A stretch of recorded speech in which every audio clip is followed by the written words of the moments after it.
Valerie cried out. "Viola, don't do this. We are sisters. We are one." But Viola's eyes burned with hate as she hissed, "That's exactly why your blood will make me rich." Welcome to Tales by Steph, a home of interesting African stories. The first cry of two babies filled the old mud house in Owerri, a small town in eastern Nigeria. It was a rainy evening. The midwife smiled as she held them up. "Twins," she announced proudly. "Two beautiful girls." The tired mother, Mama Abere, reached for them with trembling hands. She looked at the first baby, quiet and calm, her eyes already wide and curious. "This one will be Valerie," she said softly. Then she looked at the second baby, red-faced and screaming, fists clenched tight. "And this one will be Viola." From the very beginning, their personalities were different. Valerie grew into a gentle, patient child. She was quick to learn, always smiling, and neighbors loved to call her the angel. Viola, on the other hand, was restless, stubborn, and always demanding attention. If Mama gave Valerie a new dress, Viola would scream until she got the same. At first, people found it funny. But as the years passed, the comparison became sharper. In school, Valerie excelled in her studies. Teachers praised her handwriting, her neatness, her intelligence. Viola struggled to keep up. Whenever she failed a test, the teacher would shake her head and say, "Why can't you be like your sister?" At home, it was the same. Mama Ebere would say, "Valerie, come and help me cook." Then, after tasting the soup, she would smile. "This girl will make a good wife." But when Viola tried, Mama would scold, "Too much salt. You never pay attention." Each word dug into Viola's heart like a knife. The girls grew into teenagers, and the differences became even clearer. Valerie's beauty blossomed first. Her skin glowed, her smile charmed people. Suitors began to whisper about her even before she turned 18. Viola felt invisible beside her twin. Everywhere they went, it was Valerie people noticed. In church, the pastor would say, "God bless you, Sister Valerie, such a shining light." No one mentioned Viola. At the market, traders would greet Valerie with free oranges or ground nuts. Viola walked behind, ignored like a shadow. At night, when they lay on their bamboo mat, Viola would stare at her sister in the dark and think, "Why must she always shine? Why must she always take what should be mine?" One afternoon, Mama Ibere fell sick. Valerie rushed to her side, fanning her, bringing water, cooking light pepper soup. Viola sat quietly in the corner. Mama smiled weakly. "Valerie, you are my jewel. Without you, I don't know what I would do." Then she turned to Viola. "And you, Viola, try to be more like your sister." That sentence shattered something inside Viola. Her hands clenched. She bit her lip until it bled. From that day, she stopped trying to please Mama. Instead, she began to dream of another kind of life, one where she didn't have to fight for attention, one where she didn't have to live in Valerie's shadow. By the time they were 22, Valerie had started working as a nurse in training at the local health center. She was always in her crisp uniform, hurrying to and fro, respected by patients. Viola had no stable work. She tried selling second-hand clothes, but the business failed. She tried running a small food stall, but customers complained. Each failure made her bitterness grow. At night, she would sit outside, watching Valerie return home with gifts of yams and gari from grateful patients. Mama would clap her hands in joy. "Valerie, God will bless you. You are my pride, my daughter the nurse." Viola would roll her eyes, muttering under her breath, "If only you knew how much I hate her." One evening, the twins were invited to a neighbor's wedding. Valerie wore a simple yellow gown, nothing expensive, yet she outshone every other girl. Young men surrounded her, laughing at her jokes, admiring her. Viola stood alone, sipping warm palm wine, ignored. she overheard two women whispering behind her. "See how beautiful Valerie is. Even her character, so humble." "Yes, but her sister Viola. Something about that one is too harsh." The words stung like fire. Viola dropped her drink and stormed out of the party. That night she didn't sleep. She tossed on her mat, eyes burning with hatred.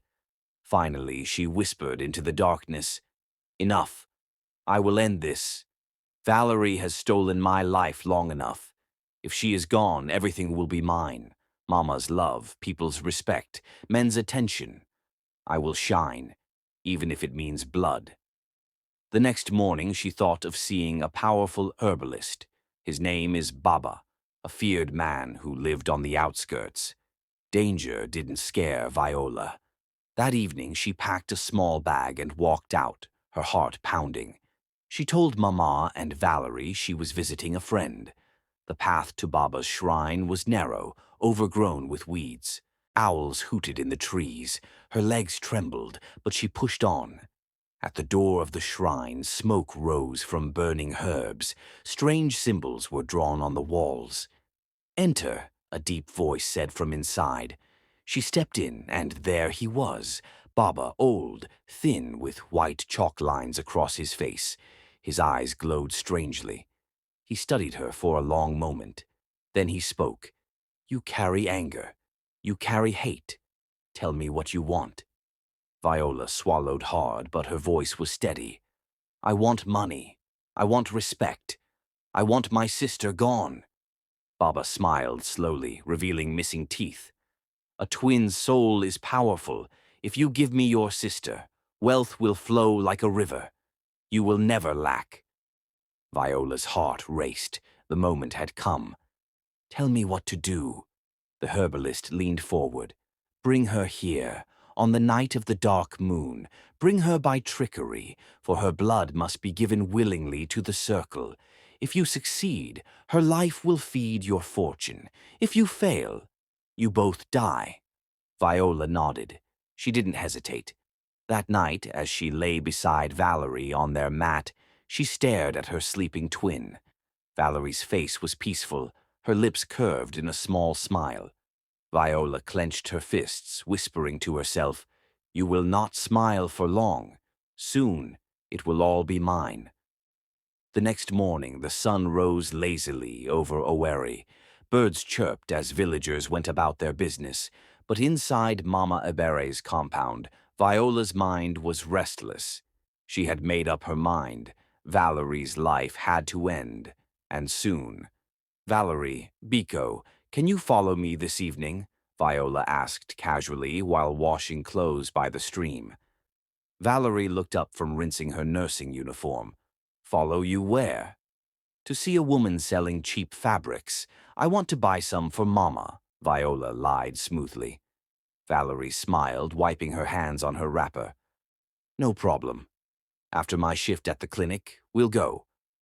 Viola's heart beat fast. The trap was set. That afternoon, Mama Ebere sat on a wooden stool in the kitchen, peeling cassava. "Valerie, Ene, don't stay long at the clinic, oh. You know I can't sleep well when you're not home." "Yes, Mama," Valerie said, kissing her cheek before leaving. Viola stood at the door, her face tight. The jealousy returned like fire in her chest. Mama never worried when she was gone. Only Valerie. Mama glanced at her. "Viola, why don't you be more like your sister? Always busy, always useful." The words stabbed her again, but this time Viola didn't argue. She only nodded, hiding her rage. "Soon, Mama, soon you will have only me." Night fell. The dark moon hid behind thick clouds. The air was heavy, as if the earth itself held its breath.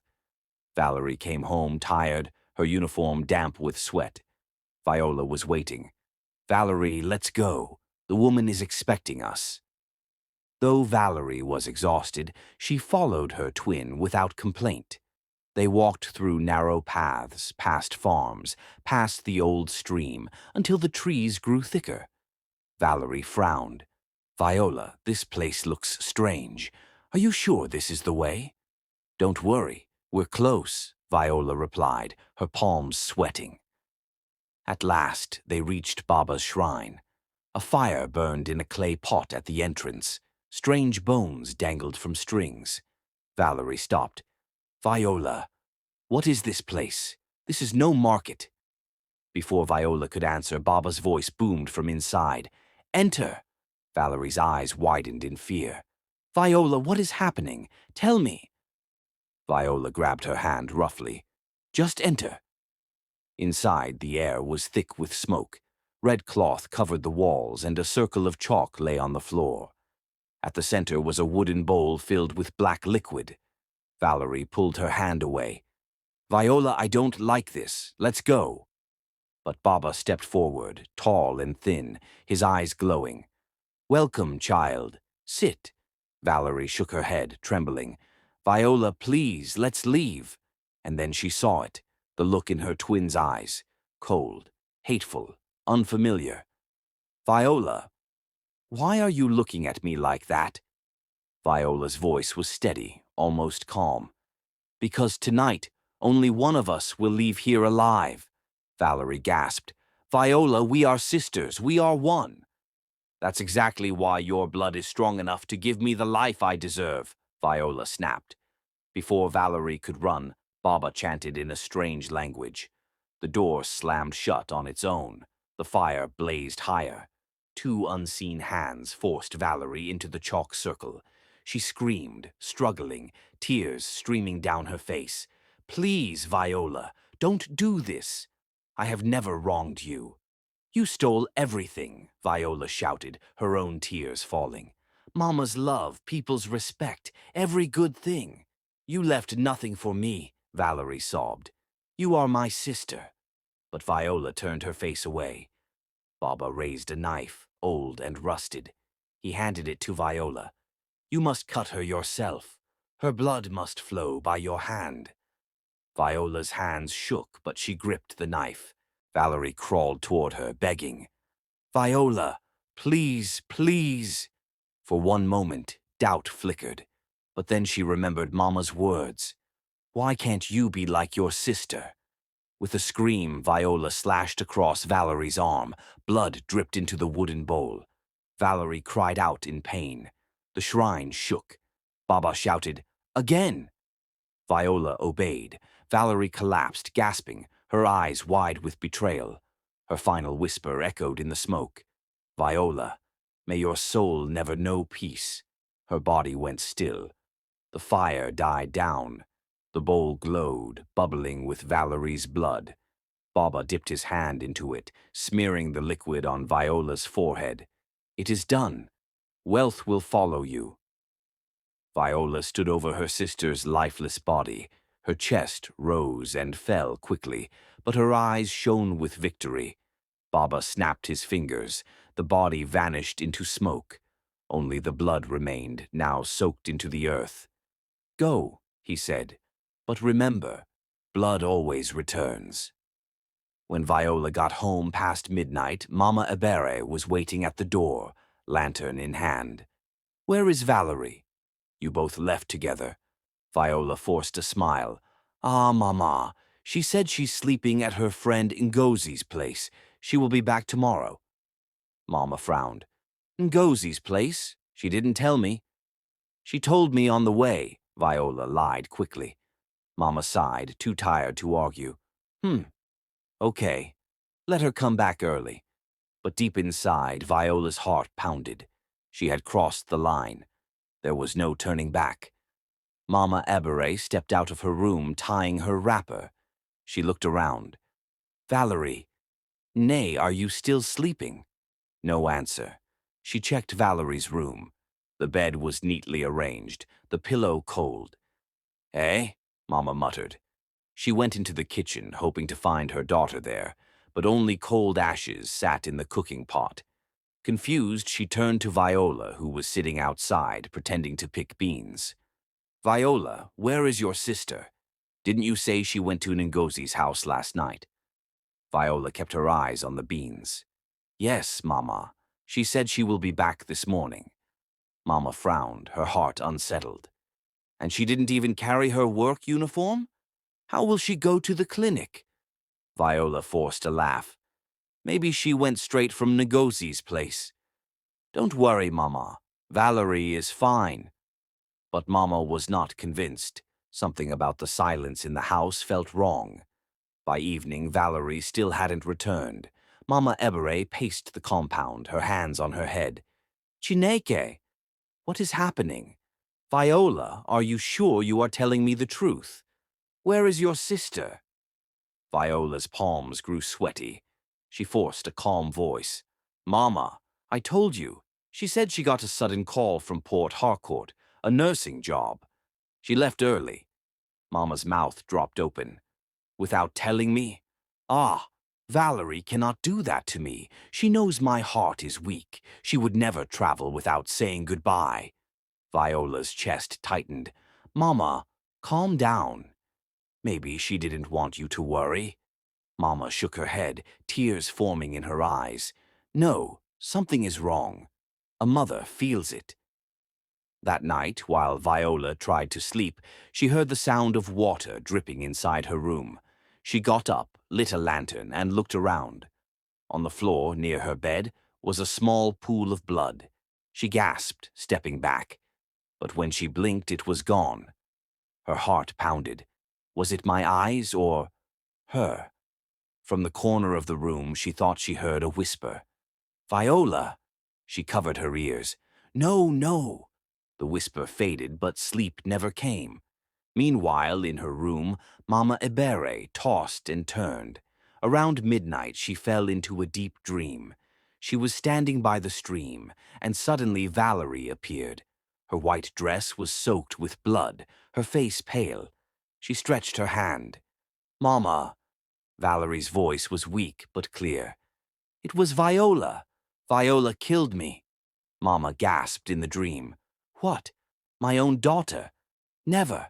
But Valerie pointed at her sister again. Mama, she hated me. She gave me to the spirits. The dream shattered, and Mama woke with a scream. Her whole body shook as sweat poured down her face. At dawn, she rushed into Viola's room. Viola, get up! What have you done to your sister? Viola blinked, her face pale. Mama, what are you saying? I saw Valerie. She came to me in a dream. She said you killed her. Mama's voice broke.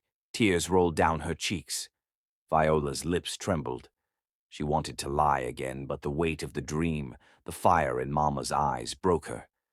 Yes, Mama, she whispered. I did it. Mama staggered back, holding her chest. Jesus, Viola, my own blood. You killed your twin. I had no choice, Viola cried, falling to her knees. I was tired of living in your shadow. I wanted a better life.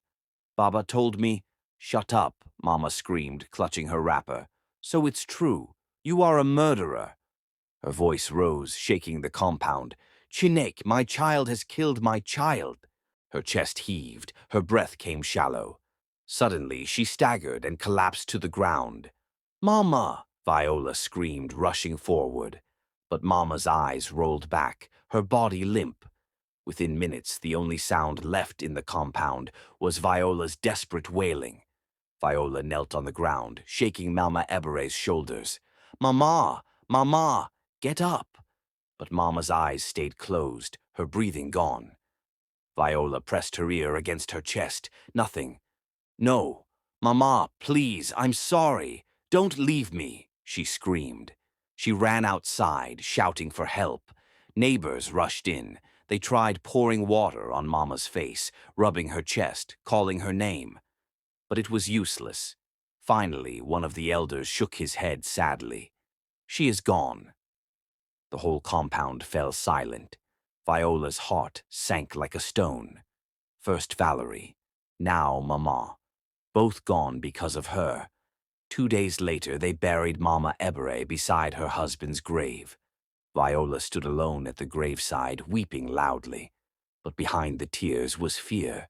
She felt eyes watching her, whispers, people saying, "Where is Valerie?" She didn't even come for her mother's burial. Something is not right with that Viola girl. Viola pretended not to hear. She stayed until the last sand covered the grave. Then, as the villagers left, she heard a faint laugh behind her. She turned quickly. No one was there. That night, Viola lay on her bed, restless. Suddenly, she heard footsteps in the passage, slow, heavy. She sat up, holding her lantern. "Who is there?" No answer. Then the door creaked open on its own. A shadow slipped in. Viola's breath caught. "Valerie?" she whispered. From the corner, a voice replied, "Yes, sister, it's me." Her lantern flickered, and then she saw her, Valerie, standing in the darkness, her dress drenched in blood, her eyes hollow. Viola screamed, falling off the bed. "No, you're dead! You're dead!" Valerie stepped closer, her feet not touching the ground. "You thought it would end there. You thought Mama's spirit would rest. No, Viola, we are not finished." From that night, Viola knew no peace. Every evening, Valerie appeared, sometimes by the window, sometimes in the mirror, sometimes sitting at the foot of her bed. When Viola tried to eat, blood filled her plate. When she tried to bathe, the water turned red. When she tried to sleep, Valerie's voice whispered, "Viola, we are one." She grew thin, restless, her eyes sunken. The wealth she got from the ritual began to vanish. Her new clothes tore mysteriously. Money disappeared from her boxes. People began to fear her. Children ran when they saw her. Neighbors whispered that she was cursed. One night, Viola couldn't take it anymore. She staggered to the shrine of Baba. "Baba, please help me. Valerie won't leave me alone." The old man looked at her and laughed bitterly. "Didn't I warn you? Blood always returns." "Please, do something," she begged. "Because the wealth that made me kill my sister, I didn't see it. Now I am being haunted." He shook his head. "This one is stronger than me.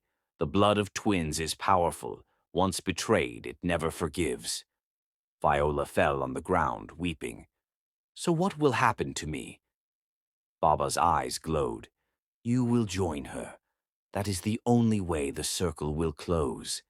That night, back in her room, Viola tried to stay awake, but the air grew cold, the lantern blew out, and Valerie appeared again, this time with Mama standing beside her. Viola froze. "Mama!" But Mama's face was stern, her eyes full of pain. "Viola, why?" I I wanted a better life," Viola stammered.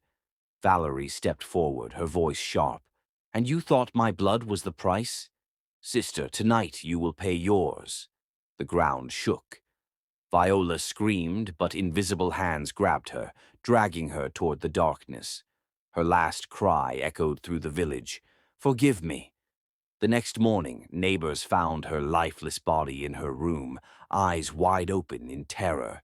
Beside her body, two voices seemed to whisper faintly in the wind, "Viola, Valerie, we are one."